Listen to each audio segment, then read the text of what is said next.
All right, let's dive right into this explainer and uncover the hidden, fascinating biography of an everyday vegetable you probably thought you knew. I mean, we see them everywhere, right? We toss them into our salads, we pack them in kids' lunchboxes. It's just so ordinary.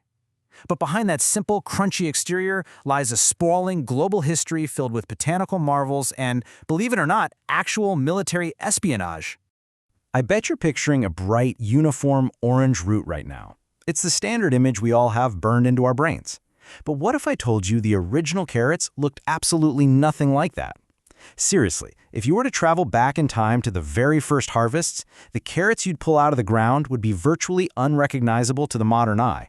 Well, we're going to answer that exact question by tracing this plant's incredible journey, all the way from wild seeds in ancient Europe right up to top-secret military cover-ups. It is a wild story of human agriculture, selective breeding, and the immense world-changing power of a really good PR campaign. Chapter 1. From Persia to the Netherlands.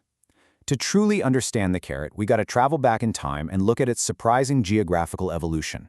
So, the story actually kicks off thousands of years ago. Around 2000 to 3000 BC, we find evidence of seeds in places like Switzerland and southern Germany. But here's the kicker. Back then, they weren't even eating the roots. The plant was grown purely for its highly aromatic leaves and seeds, kind of the way we use cilantro or dill today. It took until the 10th century in Greater Persia, which is modern-day Iran and Afghanistan, for us to see the domestication of the actual root itself. And at that time, it was distinctly purple or yellow. That iconic orange vegetable we know today didn't even emerge until much later in the 17th century, all thanks to the careful work of Dutch growers. What's really fascinating here is the stark contrast between these two distinct lineages. The original Eastern varieties were colored by anthocyanin pigments. That's what gave them that deep, striking purple hue. They also often had heavily branched, spindly, almost wild-looking roots. You would hardly call them appetizing by today's supermarket standards. On the flip side, the Western carrots that totally dominate our diets today are orange due to a completely different compound, beta-carotene. The Dutch cultivated these into the sleek, uniform, unbranched shapes we expect now, like the long, slender imperator or the thick, conical Danvers. Now, you might have heard this really popular, kind of romantic legend that claims the Dutch specifically bred the orange carrot to honor William of Orange and the Dutch struggle for independence. It's a fantastic story, but historically speaking, it's most likely a total myth. The orange carrot was far more likely favored simply because it didn't turn European stews and soups into a murky, unappealing brown color like the purple ones did. I mean, imagine trying to serve a hearty, beautiful stew only for it to look like muddy bathwater. The orange variety was just a vastly better, more visually attractive option for cooking, so it quickly won out. Take this observation from English antiquary John Aubrey back in 1668. He literally wrote that carrots were first sown at Beckington and that some very old man there did remember their first bringing hither. This brilliantly captures just how late the orange carrot actually arrived in some parts of the world. Even in the late 1600s, this vibrant orange root was still a relatively novel and highly memorable introduction to English soil. It was basically brand new agricultural technology, fresh across the channel from the continent. Chapter 2. The Botany of a Carrot. Let's look at how this thing actually grows. The crucial point to grasp here is that behind its incredibly simple appearance is a highly complex biological machine. The carrot is actually a biennial plant. That means it has a strict 2-year life cycle. It uses its entire first year simply to stockpile massive amounts of energy underground in that thick taproot. If it's left unharvested by humans, it uses every single ounce of that stored energy in its second year to shoot up a massive stem, and I mean massive, sometimes up to 80 inches tall, all just to produce flowers. It is an absolutely extraordinary feat of botanical engineering. If we slice it open and look inside that energy reserve, it gets even more fascinating. High-quality carrots have a large, pulpy outer layer called the phloem and a much smaller inner core called the xylem. They also contain a chemical compound called falcarindiol.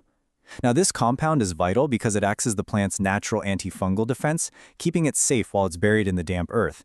But it's also the exact same compound responsible for making some carrots taste bitter to us. Oh, and get this. Despite being incredibly dense, heavy, and crunchy, the raw carrot you're eating is actually composed of 88% water. And here is a totally mind-bending botanical fact for you. When that second-year flower finally blooms into a shape resembling a delicate bird's nest, it produces something called a schizocarp.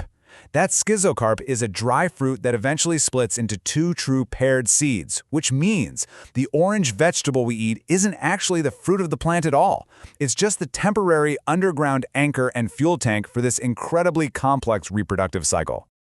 Chapter 3: Night Vision and World War II Propaganda. Now we arrive at easily one of the greatest, most successful public relations myths in modern history.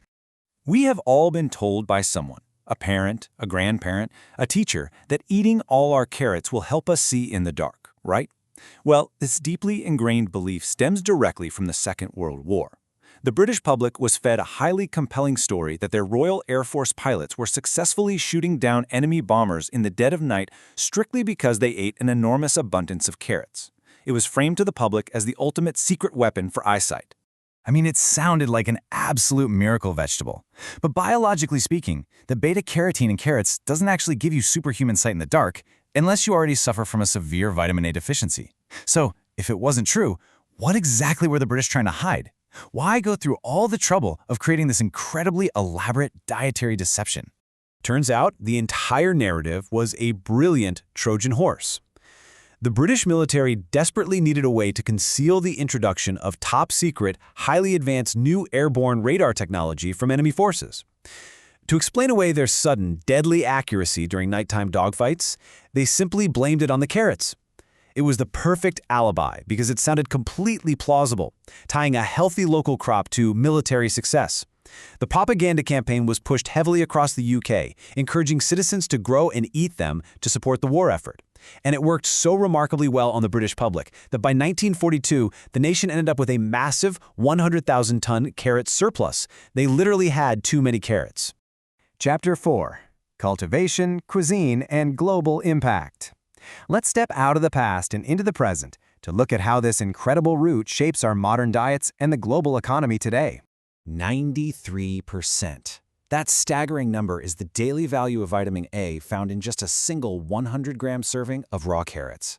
The beta-carotene that makes them so vibrantly orange acts as a massive source of provitamin A.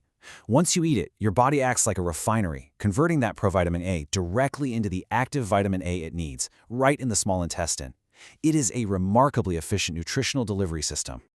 But beyond the raw stats, there are some really bizarre culinary quirks to this plant. For instance, if you eat a carrot raw, your body actually only digests about 3% of that beta-carotene. But if you cook them and add just a tiny bit of cooking oil, you boost that nutrient release all the way up to 39%. Meanwhile, those leafy greens on top are rarely eaten because of a long-standing rumor that they contain toxic alkaloids, even though they are technically perfectly edible. But perhaps the absolute funniest quirk of all is that the European Union legally classifies the carrot as a fruit. Why? Because the EU specifies that jam can only be made from fruit, and lawmakers desperately wanted to protect the legal trading status of a very famous, highly beloved Portuguese carrot jam. Now, there is a limit to how many you should eat, so take this as a playful warning. Consuming highly excessive amounts of carrots over a long period can lead to a condition called carotonemia. It's a buildup of carotenoids that can quite literally turn your skin yellow or orange. Don't panic though, while it looks pretty alarming if you suddenly wake up looking like a carrot yourself, it's completely medically harmless and will fade once you change up your diet. Looking at the global picture today, cultivation is just a massive multi-billion-dollar industry. In 2024, the world produced over 45 million tons of carrots and turnips.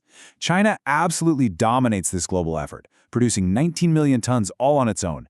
That is a staggering 42% of the world's total supply. They are operating on a scale that completely dwarfs other major producers like Uzbekistan, Russia, and the United States, feeding a truly global demand for this resilient little root. So the very next time you pop open a bag and snack on a perfectly smooth, uniform baby carrot, which, by the way, is just a clever marketing invention from the late 1980s made by peeling and cutting a regular misshapen carrot into a tiny cylinder, take a moment to appreciate what you are actually holding. Ask yourself, if a simple orange root was once purple, helped cover up the invention of military radar, and is legally considered a fruit in Europe, what other ordinary, everyday objects sitting in your kitchen right now are hiding centuries of secret history? Thanks for joining me on this explainer, and keep questioning the ordinary.